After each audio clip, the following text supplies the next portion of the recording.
Hello everyone, this is Isidore and today I'm bringing you a tutorial on how to get through the Crooked Moon campaign on high difficulties.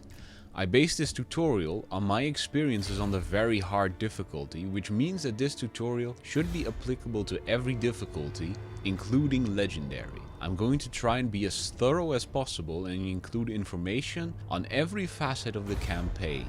So let's get started. The Crooked Moon tribe is faced with a few unusual challenges.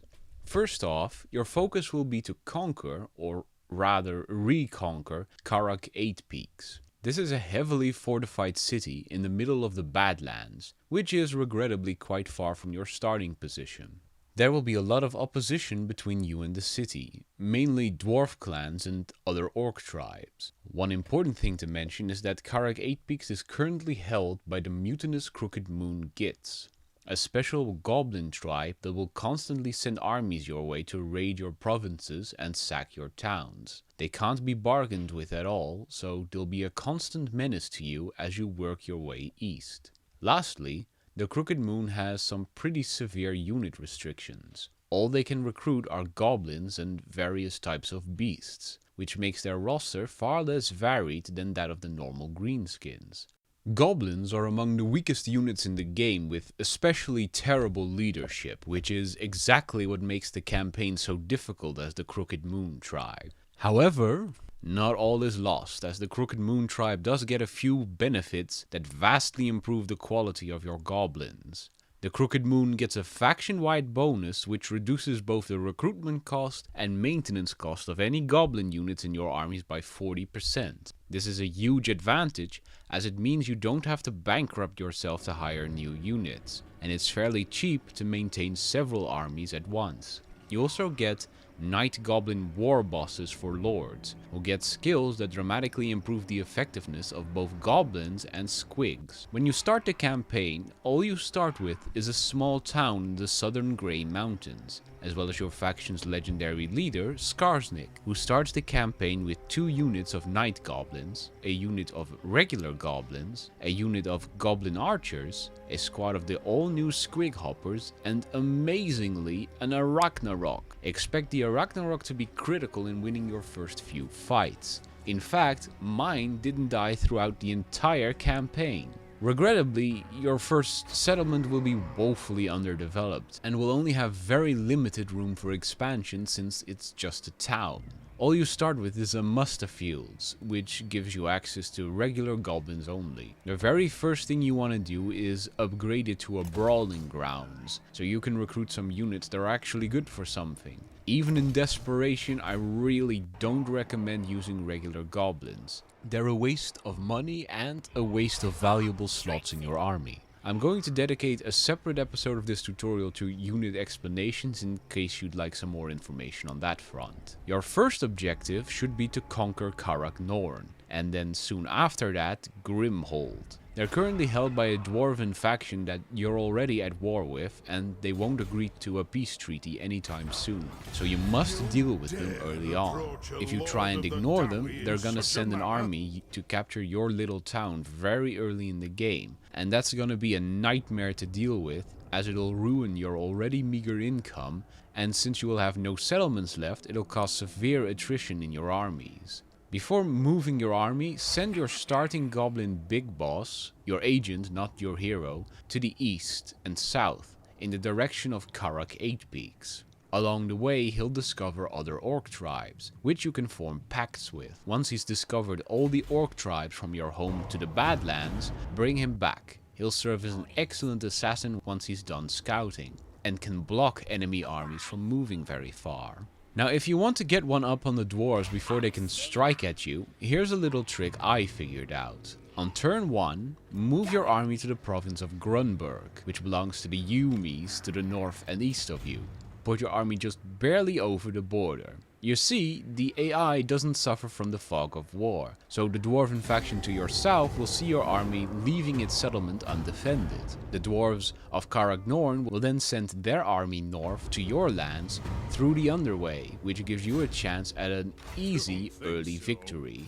Put your own army into the underway and then put it right next to the dwarven force. The dwarves won't want to fight because of the Ragnarok in your army and will try to flee. If you're lucky, you'll be able to intercept them. That's when you'll have your first fight.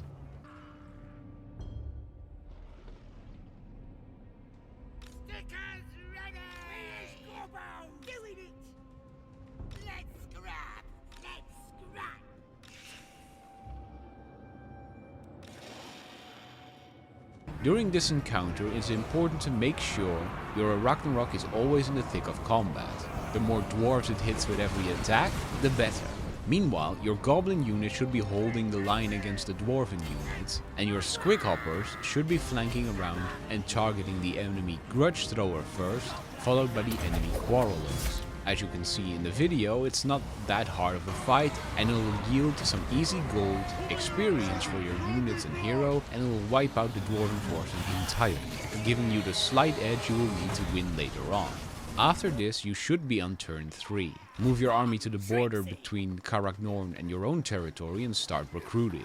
I personally recommend getting a total of 3 or 4 goblin archer squads, followed by filling up the rest of your army with nasty skulkers. The armor piercing damage that skulkers do will let them deal with dwarven warriors easily, in spite of their overall fragility. The archers will support your forces from afar. The fact that their armor piercing damage is poor isn't that big of a deal when you take into account just how much damage they can do.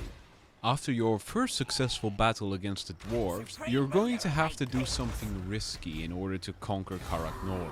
After all, that huge 20-stack dwarf army within is going to have to come out if you want to defeat them. Because with your current level of technology, you really don't stand a chance if you try to attack the fortress head-on with 20 dwarf warriors within. Therefore, my personal strategy is to do a city swap with the dwarves. How do you do this? Well, you first make sure that Skarsnik's army is at least 19 units. This will give you the firepower you need to stay alive. Once you're at 19 units for Skarsnik's army, make sure that you turn off taxes in your home province. Otherwise, disobedience will rise too fast and you won't be able to outlast the dwarves. Next, move down south towards Karagnorn, and you'll find that the dwarves of Karagnorn are already rebuilding their lost forces, and already spawned a second army to try and build up even more forces than he already has. Use Skarsnik's lightning strike ability to destroy this second army. Because the second army will retreat at a very annoying distance, you won't be able to attack them twice early on and may have to take several turns destroying that second army, constantly chasing them further south as you go. This is irritating, but once you destroy that second army, the main dwarven force will move out of Karagnorn and head north towards your poorly defended settlement. This is fine, this is expected. But you have to be careful because Karagnorn is going to take over your home settlement in short order. So the first thing you want to do as soon as the dwarves move out of Karagnorn is rush your army to the main city and conquer it. This will give you a much better base of operations, as now you'll be in control of a major settlement, which the dwarves will also find is harder to reconquer. After that, you can go back north and conquer your former starting city all over again.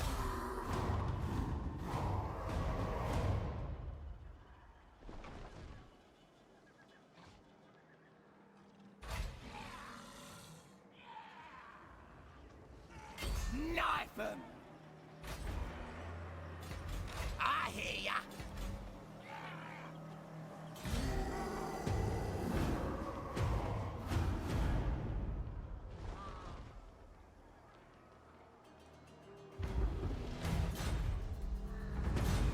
You want schemes? I got schemes.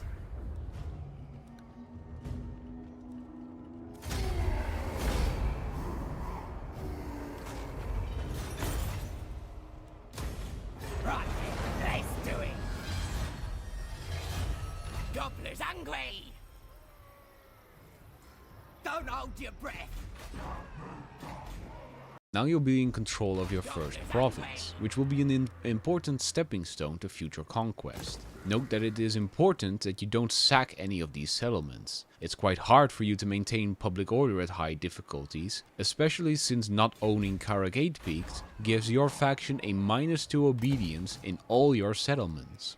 Building up the southern Grey Mountains with your earnings, you should focus on getting a Goblin Tinkerer bench up as soon as possible in Karak Norm.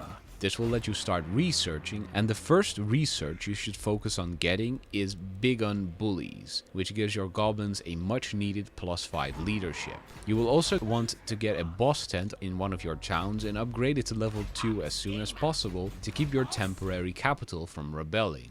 Beyond that, you can focus on building whatever you like. But for reference, the ideal fully developed recruiting province will look somewhat like this. You must build out the Muster Fields line in one town and have squig cages in the other. This will leave you with enough space to build all the other recruitment structures, plus a beast lair and a shaman hut in Karak Norm. Guardhouses upgraded to tier 2 will keep small raiding parties from destroying your towns, and a boss shack plus boss pole will keep your province growing.